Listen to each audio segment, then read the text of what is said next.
मिसा माझ्याबरोबर खासदार आहेत, त्याच्यामुळे सकाळी मी शुभेच्छा द्यायला फोनही त्यांना केला होता. त्यामुळे साधारण टाईट होऊ शकतं असं अनेक लोकांना वाटत होतं. म्हणजे तुमचे जे ट्रेंड्स येत होते, सर्वेज पण टाईट दाखवत होते, पण इतकं वन वे जाईल असं मला नाही वाटत. मीडियाला पण इतकं कोणाला वाटत होतं, जे ग्राउंडवर तुमच्यासारखे अनेक काल पत्रकार मला भेटले, जे 15 दिवस 20 दिवस तिथे, इतकं मोठं डिसायसिव्ह मॅन्डेट मिळेल असं कुणालाच ना सर्वेजला वाटत होतं. मला नाही वाटत जे जिंकलेत त्यांनाही वाटत आहे. त्यामुळे त्याचा थोडासा अनालिसिस करायला लागेल आणि 2-3 दिवसात तो पूर्णपणे आमचं मताचं विभाजन काय झालं का, तो ट्रेंड काय झाला, या सगळ्याचा थोडासा अभ्यास आम्हाला करायला लागेल. पण ह्या क्षणाला हे आम्ही मान्यच केलं पाहिजे की ही जीत ही नितीश कुमारजींची आहे.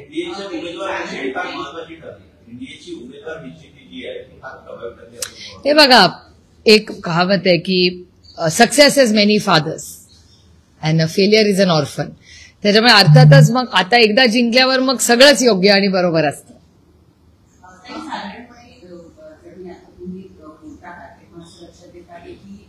अनपेक्षित यश या ठिकाणी आहे. विधानसभा महाराष्ट्र विधानसभेचे निकाल जेव्हा लागले होते त्याही वेळेला अशा स्वरूपाची बातमी होती. त्यामुळे कुठेतरी असं वाटत आहे का की तसा आरोप, वोट चोरीचा आरोप असो, ईव्हीएमचा आरोप असो, असे आरोप येत्या काळामध्ये या ठिकाणावर सुद्धा होती. मला 3-4 महत्वाच्या गोष्टी आहेत ज्याचा आम्हाला एक इंटरनल सर्व्हे करून अभ्यास करावा लागेल की काय नक्की मुद्दा आहे. म्हणजे तुम्हाला आठवत असेल की तेजस्वीजींनी एक महिलांसाठी एक मोठी स्कीम आणि बेरोजगारींसाठी एक मोठी स्कीम झाली. त्याच्यानंतर त्याचे मला असं वाटतं 10,000 रुपये बऱ्याच अकाउंट्सला देण्यात आले. तसंच म्हणजे भारतीय जनता पक्ष स्वतःच तुमच्या चॅनलवर म्हटलेलं आहे की लाडकी बहीण योजने जी झाली त्याच्यामुळे महाराष्ट्रात खूप मोठा इम्पॅक्ट झाला. मध्य प्रदेशचे जे सरकार आलं त्याचं क्रेडिट त्यांना देतं. आणि कालच माझ्या दिल्लीच्या पेपरात वाचनात आलं, महाराष्ट्रात आलंय की नाही माहिती नाही मला, पण की मध्य प्रदेशमध्ये लाडकी बहीण योजनेचे पैसे आता वाढवत आहेत आणि ते 2028 पर्यंत चालतील. तेव्हा त्यांची लोकसभा विधानसभा तेव्हाच येते. हा योगायोगी असू शकतो, मी काय आरोप करत नाही कुणावर, पण हे सगळं हा एक असू शकतो का एक इम्पॅक्ट ह्याचाही विचार आम्हाला करावा लागेल. म्हणजे बरेच फॅसेट्स आहेत त्याच्यात मोठे खूप पैलू आहेत, त्या प्रत्येक पैलूचा अभ्यास करावा लागेल. राहुल गांधी यांनी जी यात्रा बिहारमध्ये काढली होती, ज्या त्यांची यात्रा देखील त्या भागामध्ये सुद्धा त्यांना फटका बसले असं दिसतं. आणि खरं तर तिथे यश मिळणं अपेक्षित होतं. जसा प्रतिसाद त्या यात्रेला मिळाला असता तसा प्रत्यक्षात मतांमध्ये परिवर्तित होताना दिसला नाही. राहुल गांधींच्या या यात्रा तेही होतात असा त्यांनी एक निष्कर्ष नाही, मला असं वाटत नाही. याचं कारण असं की लोकसभेला तीच यात्रा खूप यशस्वी ठरली. कारणं वेगळी असू शकतात. राहुलजींनी प्रचंड कष्ट केले का, हो तर केले, पण मला कधी कधी असं वाटतं, कदाचित माझं चुकीचंही असेल, पण एक लांबून बघण्याचं एक माझ्या आता मी कुठलाही अभ्यास केलेला नाही, त्याच्यामुळे 2 दिवसानंतर मी खरंच अभ्यास करून तुम्हाला स्पष्टपणे कारणं सांगू शकीन. पण आता मला एक तुम्ही प्रश्न विचारल्यावर एक विचार माझ्या मनात आला, असंही असू शकतं का की मध्ये जे सीटमध्ये जे फ्रेंडली फाईटला सीट झाल्या त्याच्यामुळे काही काँग्रेसचं आणि आरजेडीचं नुकसान झालं असेल का, हा एक मुद्दा असू शकतो. त्याच्यानंतर एक मुद्दा असाही असू शकतो की राहुलजी वर स्टार कॅम्पेनर, ते निघून गेल्यानंतर तिथे जो फॉलोअप करायला जो मतदार न्यायला आहे की बाबा नेता येऊन गेला, पण त्याच्यानंतर ज्यांनी फॉलोअप करून बूथ बांधणी असेल किंवा तिथला जो BLO असेल, ते सगळं काम किती काँग्रेसनी केलं हे मला माहिती नाही. त्याच्यामुळे हाही प्रश्न आपल्याला विचारायला लागेल. काय होतं, अनेक वेळा नेता येतो, त्याचं काम करतो आणि निघून जातो, पण त्याच्यानंतर जे कन्व्हर्जन होण्यासाठी जे काम करावं लागतं ग्राउंडवर, ते झालं का नाही, हे काँग्रेस पक्ष त्याचं उत्तर देऊ शकेल. त्याच्यामुळे मी काँग्रेसच्या माझ्या बिहारमध्ये चॅनलवर मेलं की काही इतर पक्ष आहेत त्यांची काही मतामध्ये डिव्हिजन झालं का, हे सगळं बघायला लागेल. It's too early to. Confidence कमी होणं आपल्या कार्यकर्त्यांचं पण एक कारण असू शकतं का, जेव्हा आपण म्हणतो की ईव्हीएम सेट आहे, जेव्हा म्हणतो की वोट चोरी होती आहे, तर आपले कार्यकर्ते जे तर त्यांना असं वाटायला लागलं की सगळं सेट आहे, तर मग आपण आपल्याला काय उपयोग, असं हा एक निगेटिव्ह इम्पॅक्ट पण होऊ शकतो या नरेटिव्हचा. मला नाही सांगता येणार ह्याच्यावर, कारण का मी ईव्हीएमच्या बाबतीत नेहमी प्रश्नचिन्हच करते, कारण का त्याच ईव्हीएमवर मी निवडून आले. त्याच्यामुळे माझं म्हणणं आहे की या सगळ्याच गोष्टी, या सगळ्या आरोपांची सुरुवात आणि इन्क्वायरी ही आमच्यापासूनच झाली. जसं उत्तम जानकरजी म्हणतात की ते जिंकलेले आहेत. माझ्या मतापासून सुरू अमोलदादा कोल्हेचं आणि माझं म्हणणं आहे की आम्ही जिंकलेलो आहोत. नाही तर काय होतं, हरल्यावर आपण म्हणतो रडीचा डाव. हे मान्य आहे मला. जेव्हा जे जिंकलेले ते आमच्यावर आरोप करतात, ठीक आहे ना, मान्य आहे, त्यांना तो बोलायचा अधिकार आहे. म्हणून मी नेहमी म्हणते की या सगळ्या प्रक्रियेची इन्क्वायरी आम्ही जिंकलेल्या कॅन्डिडेटपासूनच सुरुवात करा. अमोलदादा असतील, मी असतील किंवा उत्तम जानकरजी असतील.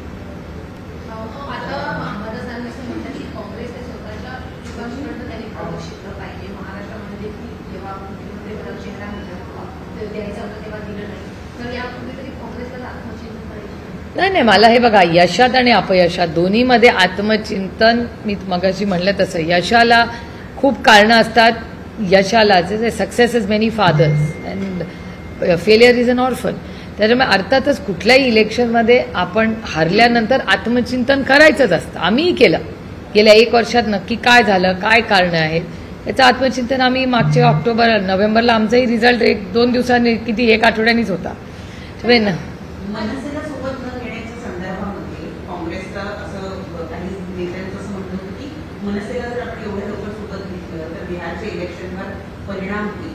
आता बिहारचे रिझल्ट लागलेले आहे, त्यामुळे मग आता महाविकास आघाडीमध्ये मनसेची एंट्री होईल की पुन्हा काँग्रेस जे आहे ते स्वतंत्र लढण्याचा विचार करतील. मी तुम्हाला खरं सांगू, रिझल्ट आत्ताच आलाय. मला वाटतं सगळे तो आता अजून तो म्हणजे अर्थातच एवढं जेव्हा आपण पिछेहाट होते तेव्हा थोडा वेळ तर त्या पक्षाला देऊया. काय नक्की त्यांचं अनालिसिस काय, मताचं विभाजन झालेलं आहे का, हे नुकसान डिव्हिजन ऑफ वोट्सनी झालेलं आहे का, कशामुळे झालंय, ह्याचा एक आम्हाला 1-2 दिवस अभ्यास, अनालिसिस तर करायला लागेल. त्याच्याशिवाय कसं बोलणार. बिहारच्या विधानसभा निवडणुका निकालाने धक्का बसण्याची गरज नाही. निवडणूक आयोग आणि बीजेपी यांचे हातात घालून जे राष्ट्रीय कार्य सुरू होते ते पाहता यापेक्षा वेगळा निकाल लागणे शक्य नव्हते. एकदम महाराष्ट्र पॅटर्न जी आघाडी सत्तेवर येणार होती, ती येणार याची खात्री होती, त्याला 50च्या आत संपवतो. हो, म्हणजे तुम्ही जर महाराष्ट्राचा आणि बिहारचा रिझल्ट बघितला, मतचोरीचा मुद्दाही अप्रभावी ठरला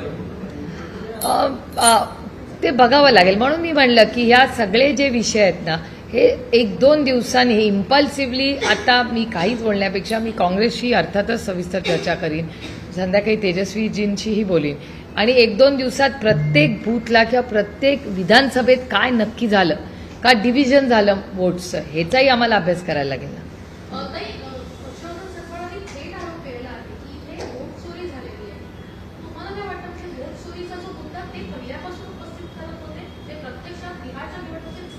हो, हे काँग्रेसचा काहीतरी डेटा काँग्रेसनी जनरेट केलाच असेल ना, त्याच्यामुळे मी काँग्रेसशी संध्याकाळपर्यंत बोलून, उद्या परवा जेव्हा तुमच्याशी बोलीन त्याच्यात, कारण का मला नेहमी असं वाटतं की घाईघाईनी काहीतरी बोलण्यापेक्षा थोडासा जर काँग्रेसला काही, कारण का आम्ही तिथे लढलो नाही, त्याच्यामुळे आम्ही कसं बोलणार, तिथे जे फील्डवर होते त्यांना आमच्यापेक्षा नक्कीच जास्त माहिती असणार.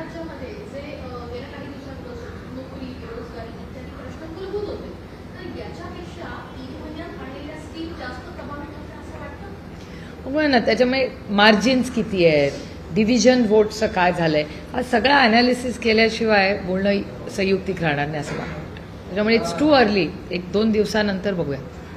भाजप सगळ्यात मोठा पक्ष बनलेला आहे बिहारमध्ये. खरं तर सम्राट चौधरी गेल्या वेळेस उपमुख्यमंत्री होते, नितीश कुमार मुख्यमंत्री होते. ती सगळी निवडणूक जी आहे ती मुख्यमंत्री नितीश कुमार यांच्या चेहऱ्यावरती लढवली गेली. पुन्हा एकदा त्यांना मुख्यमंत्र्यांची संधी जी आहे ती भाजपकडनं मिळताना पाहायला मिळेल का? ज्या पद्धतीने सगळ्यात मोठा पक्ष आता बिहारमध्ये भाजप होताना पाहायला मिळेल. नाही, जरी मोठा पक्ष असला तरी माझं वैयक्तिक मत आहे की ह्यातला स्टार प्रचारक आणि चेहरा नितीश कुमारजीच होते. म्हणजे सगळा जो मीडिया जो मी लांबून पाहत होते किंवा वर्तमानपत्रात ज्या बातम्या येत होत्या, साधारणपणे हे सगळं इलेक्शन नितीशजींच्या चेहऱ्याच्याच अवतीभवती किंवा त्यांचं जे इमेज आहे, त्यांनी केलेलं काम आहे, ह्याच्याच अवतीभवती फिरत होतं. त्याच्यामुळे अर्थातच सीएम कॅन्डिडेट हा अर्थातच नितीशजींच्याच मुळे एवढं गवगवीत यश त्यांना मिळालं.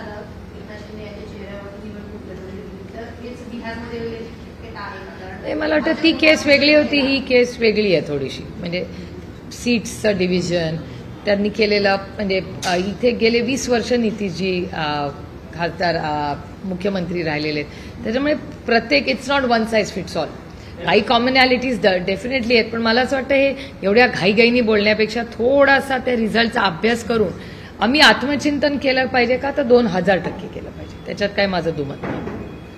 अंबादास दानवेंनी असा एक दावा केला की ज्या पद्धतीने महागठबंधनमध्ये काँग्रेस ज्यावेळेस येते त्यावेळेस जागा खूप मोठ्या प्रमाणात ती मागताना पाहायला मिळते काँग्रेस, आणि त्याचाच फटका जो आहे तो पराभवामध्ये रूपांतरित होताना पाहायला मिळतो. प्रादेशिक पक्षांना जिथे स्थान भाजप खरं तर काँग्रेसने दिलं पाहिजे तिथे न देता तिथे जागांची मोठी मागणी काँग्रेसकडनं होते आणि पराभव देखील तेवढाच मोठा होतो असं त्यांचं. मी या पूर्ण अनालिसिस नाही केलेला अजून, कारण का अजून ट्रेंड्स येत आहेत. त्यामुळे पूर्ण रिझल्टचा अभ्यास केल्याशिवाय कदाचित त्यांच्याकडे माझ्यापेक्षा जास्त माहिती असेल, कारण का बिहारबद्दल मी जे फक्त वर्तमानपत्रात किंवा टीव्हीवर पाहिलं तेवढंच मला माहिती आहे. त्याच्या पुढे मी काही अजून अनालिसिस नाही केलेलं त्याचं. आशीष शेलार ने अब कहा है, राहुल गांधी को पप्पू कहते हुए उन्होंने कहा है कि इनको सबक सिखाया है लोगों ने जो वोट चोरी और ईवीएम के एलिगेशंस थे वो अब झूठ ठहराए हैं, और यही विश्वास जताया कि हमें ये रिजल्ट अपेक्षित था. आपने अगर संजय राउत जी का ट्वीट देखा होगा तो आपके सवाल का जवाब उसी में है. लेकिन मेरे ख्याल से जो जीता वही सिकंदर, तो अभी तो उनकी जीत हुई है. तो मैं तो पूरी मन से नीतीश कुमार जी को बड़ी आदर से उनको मैं शुभकामनाएं देना चाहती हूँ, क्योंकि बहुत बड़ा और अच्छा डिसाइसिव रिजल्ट उनको मिला है. लेकिन उसके कारण क्या है, गठबंधन में क्या हुआ है, हमारी वोट कटे, कैसे कटे, क्यों कटे, सबका थोड़ा सा एनालिसिस करना पड़ेगा. तो 1-2 दिन में क्लियर पिक्चर हो जाएगा कि क्या हुआ और क्या नहीं हुआ, और या क्या होना चाहिए था और क्या नहीं हुआ. Rahul Gandhi had raised an issue, a nationwide issue of vote chori. Do you think that RJD failed to take it up on national level or in their state as well? In fact, No, I think it's too early to predict and analyze the results, because as you're aware that success has many fathers and failure is an orphan. So I think it's too early now. Everything looks right about it because the decisive mandate that they have got. Now, is it a mandate, no mandate, how they've got the mandate is something I think we need at least 48 hours to really go through it. We'll have to go booth by booth, constituency wise constituency, to understand what really went wrong. So it's too early to judge anything right now. आपने लाड़की बहन का जिक्र KIA, Maharashtra में भी और मध्य प्रदेश में भी, बिहार में भी 10,000 रुपए प्रति महिला के अकाउंटों में गए. कहीं ना कहीं वो चेंजिंग फैक्टर आपको दिखाई देता है, क्योंकि तेजस्वी यादव जब भी प्रेस कॉन्फ्रेंस में आते थे काफी कॉन्फिडेंस लग रहे थे, बकायदा बोल भी रहे थे कि 18 तारीख को शपथ विधि होगी. What went wrong? It's too early to predict. We will have to look into it. And if you remember, the Honorable Prime Minister also used to criticize. He has a favorite word called Revdi, if you remember. So there is a view. I mean, I've seen the Honorable Prime Minister talk about it. Arvind Kejriwal ji used to talk about it extensively. So we have to analyze. It's too early to predict anything. But clearly, at this moment, have they won the election? Yes, we have. So we congratulate Nitish Kumar ji for this mandate that he has got. But how has he got this mandate? What are the reasons that India Alliance has not done as well as we should have? Is something we need to introspect, sit together and understand what really went wrong. आपने अरविंद केजरीवाल का जिक्र KIA, कहीं ना कहीं एक दूसरे अरविंद केजरीवाल की भी बात हो रही थी. Understand what really went wrong. आपने अरविंद केजरीवाल का जिक्र किया, कहीं ना कहीं एक दूसरे अरविंद केजरीवाल की भी बात हो रही थी, प्रशांत किशोर की इस पूरे इलेक्शन में, पर कहीं ना कहीं वो भी नदारद होते हुए नजर आ रहा है. नहीं, लेकिन समझ में नहीं आ रहा कि वोट उनको कितने पड़े. तो वो जब तक डेटा नहीं आता, how will be able to analyse कि उनके वोट कितने उनको हर कॉन्स्टिट्यूंसी में पड़े, वो सब देखना पड़ेगा. End towards the end of the campaign वो खुद कह रहे थे, प्रशांत किशोर जी, कि ये मेरा फर्स्ट ट्रायल रन है. एक्चुअली मैं 5 साल के बाद पूरी ताकत से लड़ूंगा. सो उनके कटे हैं उनके कारण. ये सब का एनालिसिस 2-3 दिन में ही पता चलेगा. जो गैप गिरा है, जिस तरह से जो अभी ट्रेंड्स आ रहे हैं, अभी तो फिलहाल पिक्चर ऑलमोस्ट क्लियर होती हुई नजर आ रही है. आपको लग रहा था इतना अंतर नहीं, दिखाई देगा? मुझे लग रहा था 150. तो दिल्ली में जो बातें हो रही थी, जो ग्राउंड पे जो मीडिया के बहुत सारे हमारे संबंधित दोस्त भी है दिल्ली में, वो सब 2-2 हफ्ते रह के आए. 150 तो कह ही रहे थे सब, लेकिन 190 कोई नहीं कह रहा था. ना कोई सर्वे कह रहा था, ना मीडिया से आ रहा था, ना दोनों पार्टियां कह रही थी. बीजेपी बीजेपी कह रही थी अभी विपक्ष को जो है वो मुद्दों की राजनीति करनी चाहिए, बजाय लोगों में नैरेटिव की राजनीति करते हैं, जैसे वोट चोरी हुआ, इलेक्शन कमीशन हुआ, तो उनको मुद्दों की राजनीति करनी चाहिए। उन्होंने कहा है, बीजेपी का दावा है कि उन्होंने विकास की बात वहाँ पर की, डबल इंजन की सरकार की बात की, महिलाओं को 10,000 रुपए दिए, तो इन सबका वो इसके कारण वो जीत हुई है। ये ठीक है, ये उनका एनालिसिस है, हमारा अलग हो सकता है। जब डेटा आएगा तभी पता चलेगा ना कहाँ वोट कम पड़े और कैसे कम पड़े। बहुत सारी जगहों कांग्रेस आरजेडी एक दूसरे के खिलाफ लड़ी है, तो वहां डिवीजन हुआ, कितनी सीट्स ऐसी रही, वो सब देखना पड़ेगा। It's too early to predict. लगातार राहुल गांधी पे भी निशाना साधते हुए बीजेपी वाले दिखाई देते हैं, क्योंकि वो कहते हैं कि जब भी देश में कोई इवेंट्स होता है या कोई बड़ी घटना होती है या दुर्घटना होती है, राहुल गांधी देश में नहीं रहते हैं, वो विदेश चले जाते हैं। हालांकि आज नतीजे आ रहे हैं और राहुल गांधी देश में भी नहीं। मुझे नहीं पता वो कहाँ है, लेकिन कांग्रेस पार्टी की क्या राय है और क्या उसका आउटकम है, एनालिसिस वो जरूर 1-2 दिन में करेंगे। तो मेरे ख्याल से उनसे भी मैं शाम को, और मैं तो आरजेडी से भी बात करूंगी शाम को और चेक करूंगी कि क्या हुआ। तो मेरे ख्याल से वो उनकी जब प्रेस होगी और मेरी उनसे बात होगी तो विस्तार से मैं 1-2 दिन में आपको कह पाऊंगी कि सच क्या हुआ और क्या नहीं। वहाँ पे जो फैलाया गया था वो अनसक्सेसफुल होते हुए दिखाई दे रहा है, ऐसे कैसे कह सकते हैं? वही अभी महाराष्ट्र में भी जो है सब आपकी पार्टी की तरफ से वोट चोरी के एलिगेशन को लेके आगे बढ़ रहे हैं। क्या लगता है कितना इम्पैक्ट? नहीं, बिहार का डेटा आने तक नहीं, महाराष्ट्र का तो डेटा हमने आपको दिखाया। आप खुद, आपका हर चैनल जहां जहां आरोप हुए हर चैनल वहां गया है। तो महाराष्ट्र में हमने तो आपको प्रूव भी कर दिया ना, एक एक घर में 800 लोग ले ले, मजाक बना के रखा है। तो महाराष्ट्र का जैसे डेटा बाहर आया, शायद बिहार का भी आ सकता है। मैं नहीं कह रही हूं, मैं आरोप नहीं कर रही हूं, आ सकता है, तो पता चलेगा कई दिन। विंटर सेशन भी आने वाला है, तो ये क्या बड़ा मुद्दा रहने वाला है वोट चोरी, और आपकी तरफ से भी महाराष्ट्र में जो वोट चोरी हुई है वो मुद्दा पार्लियामेंट में रखेंगे? पहला सबसे बड़ा मुद्दा नेशनल सिक्योरिटी होगा हमारे लिए। तो मैं तो जब इंडिया अलायंस की मीटिंग में जाऊंगी तो पहला हमारे लिए महंगाई बढ़ रही है। आपने पढ़ा होगा जीएसटी कलेक्शन की क्या हाल है, राज्य के economy is doing extraordinarily bad. आप देख रहे हैं कि आज सारा डेटा तो केंद्र सरकार से आ रहा है। तो भारत की इकोनॉमिक सिचुएशन, हर राज्य की इकोनॉमिक सिचुएशन, बढ़ती महंगाई, बढ़ती बेरोजगारी, ये सारा डेटा केंद्र सरकार का है, और नेशनल सिक्योरिटी के इश्यूज है। मेरे ख्याल से जो दिल्ली में हुआ ये बहुत चिंता की बात है ये, और बहुत लोग गंवाए हम लोगों ने। तो इस सब पे चर्चा तो हमारी तरफ से मांग होगी। लेकिन एक जो चर्चा चल रही है कि एक ही रिलीजन पे जो है टारगेट किया जा रहा है दिल्ली बॉम्ब ब्लास्ट को लेकर। मुस्लिम लीडर्स भी जो है मुद्दा उठा रहे हैं कि मुस्लिम्स को टारगेट किया जा रहा है, मुस्लिम्स को टारगेट किया जा रहा है। इस चीज पर नहीं, मेरे ख्याल से आरोप प्रत्यारोप तो चल ही रहे, लेकिन हमारी अपेक्षा है कि गृह मंत्रालय पूरी तरह इस देश को बताए कि क्या हुआ है, और मेरा विश्वास है कि होम मिनिस्ट्री जब डिस्कशन होगा तो जरूर जवाब देगी। चुनाव का असर महाराष्ट्र में जो लोकल बॉडी चुनाव है, महानगर पालिका के चुनाव होंगे जनवरी में, तो उसको लेकर क्या लगता है कोई इम्पैक्ट होगा? कार्यकर्ता राज्य अलग है, और देखो अगर अभी 70 साल हमारी सरकार रही, बीजेपी तो लड़ी ना हमारे साथ, बीजेपी तो बाद में आई, पहले वही पहले अलग पार्टी थी, उसके बाद बीजेपी बनी। लेकिन विपक्ष में तो बहुत सारे लोग 70 साल भी बैठे, लड़ते रहे ना। हम तो 10 साल ही है, कौन सी बड़ी बात है। एक सशक्त लोकतंत्र में कभी यहाँ कभी वहाँ, ऐसा तो कोई पैदा नहीं हुआ है ना कि मैं बैठूंगा तो मैं सत्ता में ही बैठूंगा, ऐसा थोड़ी होता है। महाराष्ट्र त्यानंतर आणि मध्य प्रदेश, महाराष्ट्र, बिहार, या सगळ्या राज्यांचं जर आपण बघितलं तर इलेक्शनच्या आधी 2-4 महिन्याआधी लाडकी बहिणीसाठी योजना आणल्या गेल्या, आणि त्या योजनांमध्ये महिला जे मतदार आहेत त्यांना टार्गेट केलं गेलं। या निवडणुकीमध्ये जी माहिती मिळते त्यानुसार महिला 10% मतदान ज्यांच्या महिलांचं वाढलेलं आहे असं कळत आहे। महिलांना गृहीत धरणं हे महाविकास आघाडीच्या म्हणजे विरोधात गेलंय का? महिला उमेदवारांना आणि त्याचबरोबर मतदारांना गृहीत धरणं हा सगळ्यात मोठा प्रॉब्लेम वाटतोय। हे सगळे अपयश आम्ही गृहीत कुठे धरलं त्यांना? आम्ही कुठल्याच मतदाराला गृहीत धरलेलं नाही।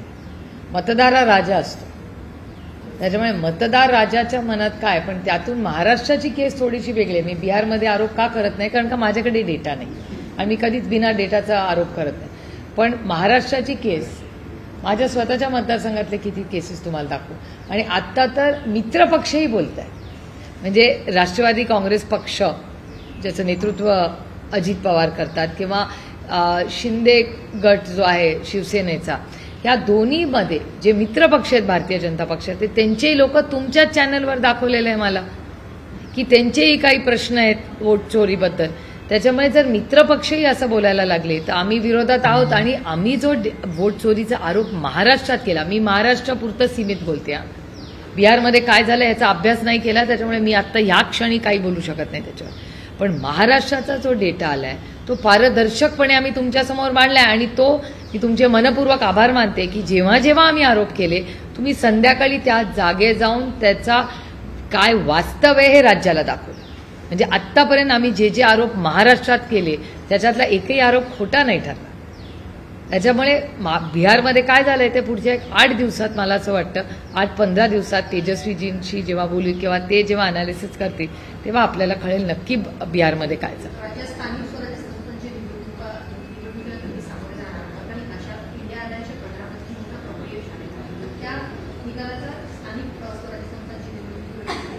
राज्य वेगळी आहेत, नाही राज्य वेगळी आहेत, प्रश्न वेगळे असतात.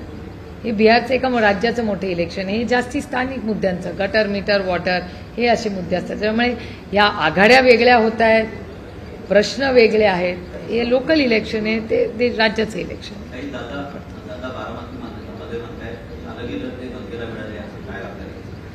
आता ज्यांनी बोलले त्यांना विचारा ना, मला कसं माहिती असेल, मी ऐकलं पण नाही. कारण मी दिल्लीला होते काल रात्री. आमची IBC जो नवीन कायदा येतोय इन्सॉल्व्हन्सीचा, त्याच्या बँक्रप्सी अँड इन्सॉल्व्हन्सीचा, त्याचा एक खूप मोठा निर्णय आम्ही करण्याचा प्रयत्न करतोय की जे गरीब कष्ट करणारे आहेत त्यांचे जेव्हा पैसे मोठ्या कंपनीजमध्ये अडकतात, म्हणजे जेट एअरवेज सारखी कंपनी असेल किंवा आर्सेनल मित्तल वगैरे असेल, अशा मोठ्या कंपनी जेव्हा दिवाळखोरीकडे जाते तेव्हा जो कष्ट करणारा शेवटचा माणूस असतो, जर त्याला नाही, म्हणजे जेट एअरवेजची विमानं लवकर विकली असती तर कदाचित तिथल्या स्टाफला जास्ती लवकर, ते ज्यांनी कष्टाने तो कंपनी उभी केली, एअर होस्टेस असेल, तिथला खाली म्हणजे ग्राउंड स्टाफ असेल किंवा पायलट असेल, त्यांना कदाचित VRS चांगला देऊ शकले असते. अनेक गोष्टी आहेत, ती सगळी विमान. त्यामुळे हा जो कायदा करतोय भारत सरकारने केलेला आहे तो जास्त इफेक्टिव्हली कसा करता येईल, ज्याच्यातून त्या शेवटच्या माणसाला कशी मदत होईल, ह्याची सिलेक्ट कमिटी आहे. त्या सिलेक्ट कमिटीत सर्व पक्षीय लोक आहेत. त्याच्यात मलाही काम करायची संधी मिळाली आणि माझं भाग्य आहे की एवढ्या मोठ्या या निर्णय प्रक्रियेच्या कामात आम्हालाही शिकायला मिळतं ना. आणि ग्राउंडवर आता महाराष्ट्रात रेराचा कायदा झाला, मग रेरामधून खरंच सगळ्यांना न्याय मिळतोय का? मग ते NCLTला जातात, ते IBCला जातात, मग तो न्याय मिळतोय का? आजही कष्ट करणाऱ्यांना जो EMI भरतो त्याला वेळेवर घर मिळत नाही, त्या माणसांनी काय करायचं? त्याच्यासाठीच रेरा आणला, तरी प्रश्न सुटला नाही. तर तो प्रश्न कसा सोडवायचा ह्याच्यासाठी आम्ही कायदा बनवतोय. त्यामुळे फायनान्स मिनिस्ट्रीने एक प्रक्रिया सुरू केली आहे. बघूया, आमचा प्रयत्न आहे की तो जास्ती पारदर्शक कसा होईल आणि त्यातून शेवटच्या माणसाचं भलं व्हावं, हा त्याच्या मागचा आमचा.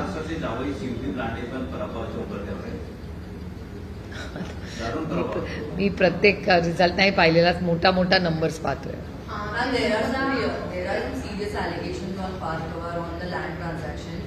Till now we have not heard any word coming from Parth Pawar, but the father, the finance minister, seems to cover up for him.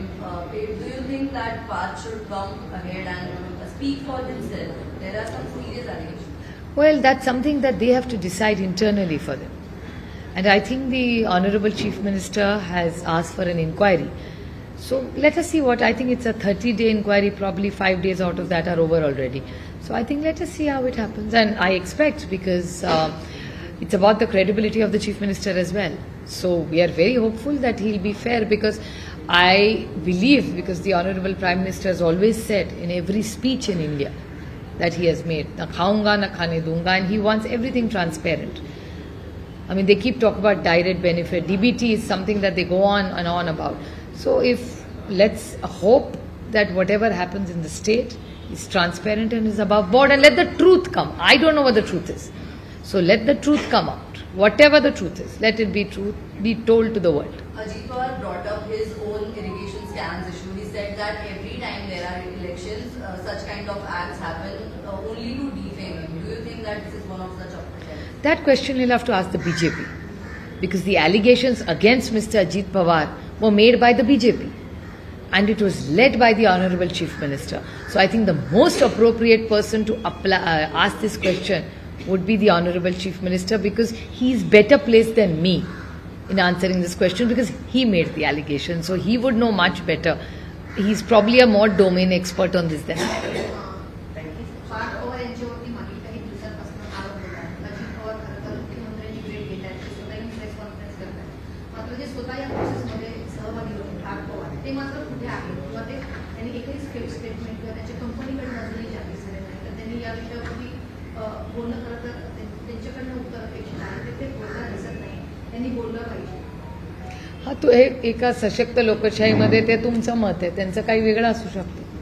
आपण ते SIT स्थापन करून महिन्याभराचा कालावधी मिळालेला आहे. महिन्याभराच्या कालावधीत SIT आहे का ती? म्हणजे रिपोर्ट आहे, चौकशीचा रिपोर्ट महिन्याभराच्या आत सादर केला जाईल, पत्रकारांना दाखवलं जाईल असं म्हटलं जातं. तर 1 महिन्याचा कालावधी मिळालेला आहे. हा असा 1 महिन्याचा कालावधी इतर प्रकरणांमध्ये मिळत नाही. साधारणपणे आरोप प्रत्यारोप विरोधकांकडनं सुद्धा मोठ्या प्रमाणावर होतात. राजीनामे मागितले जातात आणि काही लोकांना राजीनामे द्यावे सुद्धा लागतात. पार्थ पवार यांच्या प्रकरणामध्ये असं मात्र काहीच होताना दिसत नाही. महिन्याभराचा वेळ त्यांना दिला गेला आहे आणि त्यानंतर पुन्हा ते प्रकरण सगळ्यांच्या माध्यमातून विरोधक सुद्धा ते प्रकरण सोडून देतात. हे कितपत योग्य आयोगाचा विषय नाही. मला असं वाटतं या प्रश्नाची, या तुम्ही विचारलेल्या सगळ्या प्रश्नाची उत्तरं हे माननीय मुख्यमंत्रीच देऊ शकतात. कारण का पहिल्या दिवशी त्यांनीच स्टेटमेंट केलंय आणि त्याच्यानंतर त्यांनीच ती इन्क्वायरी लावलेली आहे. त्याच्यामुळे मला असं वाटतं या सगळ्या प्रश्नांची उत्तरं माननीय मुख्यमंत्रीच देऊ शकतात. आणि मी याला एक आणखीन ॲडिट करीन की माननीय मुख्यमंत्र्यांची मला विनम्र विनंती आहे माननीय मुख्यमंत्र्यांना की त्यांनी दोन SIT सुरू केल्या होत्या.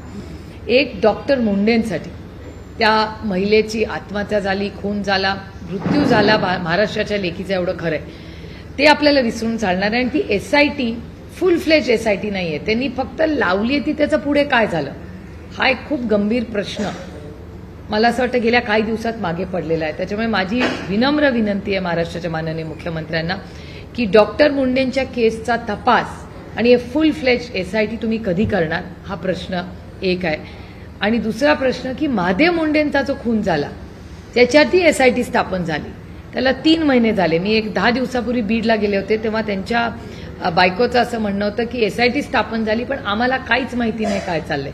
त्याच्यामुळे महादेव मुंडेंचा जो खून झाला आणि डॉक्टर मुंडे, मग खून, आत्महत्या, हत्या काय झालं ह्या सगळ्याची उत्तरं महाराष्ट्र वाट बघतोय. कारण का खूप महत्वाचं आहे, महाराष्ट्रामध्ये गुन्हेगारी वाढली आहे असं वारंवार केंद्र सरकारचा डेटा सांगतोय, मी म्हणत नाहीये.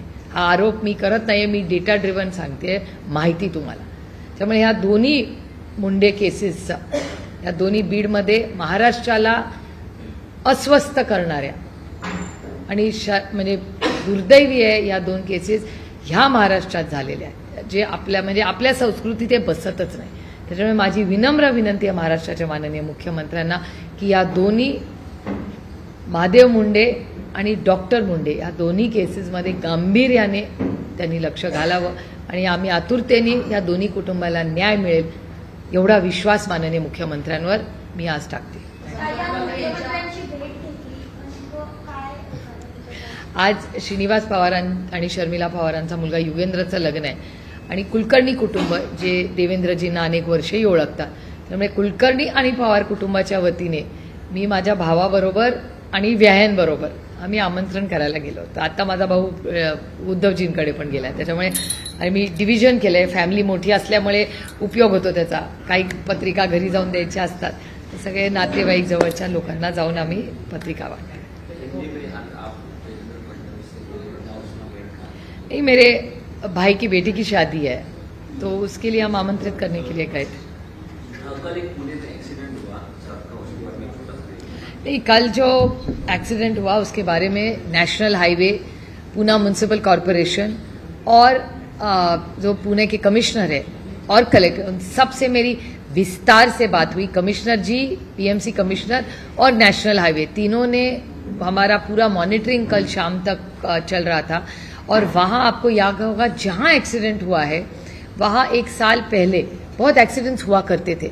उसके बाद वहाँ गडकरी साहब ने एक टीम भेजी थी, वहां हम बहुत सारे बदलाव भी किए। आप अगर गए होंगे तो वहां स्पीड लिमिट्स है, रबल्स लगाए हैं, बहुत सारे बोर्ड्स लगाए, ज्यादा कैमरे बढ़ाए, स्पीड लिमिट्स कराए, तो 6 महीने में वहां एक्सीडेंट्स नहीं हुए। तो हम अभी कई धीमी सांस ले रहे थे कि चलो यहां भी एक्सीडेंट्स नहीं हो रहे, 6 महीने का डेटा कहता है वहां कुछ नहीं हुआ है। और कल जो घटना हुई वो बहुत बहुत दुर्भाग्य है, उसकी पूरी इंक्वायरी हम कर रहे हैं और national highway, Poona municipal corporation और पूना पुलिस ये सब मिलके हमें 1-2 दिन में पूरी रिपोर्ट करेगी कि ये रोड सेफ्टी हम सब हल्के में ले रहे हैं, एक्सीडेंट कैसे हुआ, आग कैसे लगी, ये सब का विस्तार से रिपोर्ट आने के लिए हम लोग रुके हुए हैं।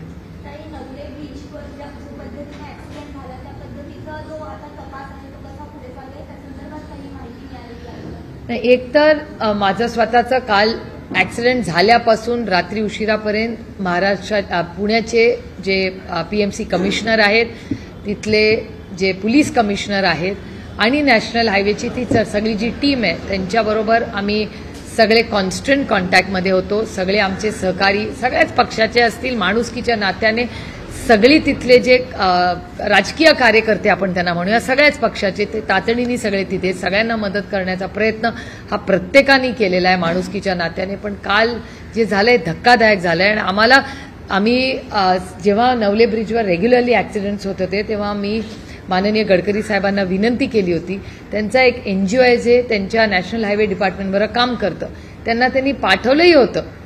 म्हणजे माझ्या ट्विट थ्रेड्समध्ये तुम्ही गेला तर मी गडकरी साहेबांचे अनेक वेळा आभारी मानले आहेत त्या तिथे पाठवल्याबद्दल। आम्ही तिथे कॅमेरा लावले, तिथे स्पीड ब्रेकर्स, रुबल्स ज्याला म्हणतात ते लावले, कॅमेरे लावले, बोर्डिंग, सायनेजेस सगळं केलं आणि गेल्या 6 महिन्यात तिथे होणारे ऍक्सिडेंट कमी झाले होते। त्यामुळे आम्ही कुठेतरी जरा एक मोकळा श्वास घेत होतो की चला आता इथला सिक्युरिटीचा कदाचित आता ऍक्सिडेंट होणार नाही। आणि काल जी घटना झाली ती कशी झाली, काय झाली, ह्या सगळ्याचा रिपोर्टची आम्ही वाट बघतोय। अतिशय दुर्दैवी घटना झाली, पण पुन्हा एकदा एक प्रश्न येतो त्याच्यात की रोड सेफ्टीच्या बद्दल आपण सगळेच भारतीय, आणि मी फक्त सरकारला जबाबदार ठरणार नाही, आपण सगळेच जे ड्रायव्हिंग करतो त्याच्याबद्दल आपण सगळ्यांनी कदाचित आम्ही जे सगळे काम करतो लोकप्रतिनिधी म्हणून आम्ही जबाबदारी नैतिकतेने घेतली पाहिजे की रोड सेफ्टीच्या बाबतीत आणखीन गांभीर्याने आम्ही सगळ्यांनी रस्त्यावर उतरून प्रत्येक भाषणामध्ये ह्याबद्दल आम्ही बोललं पाहिजे।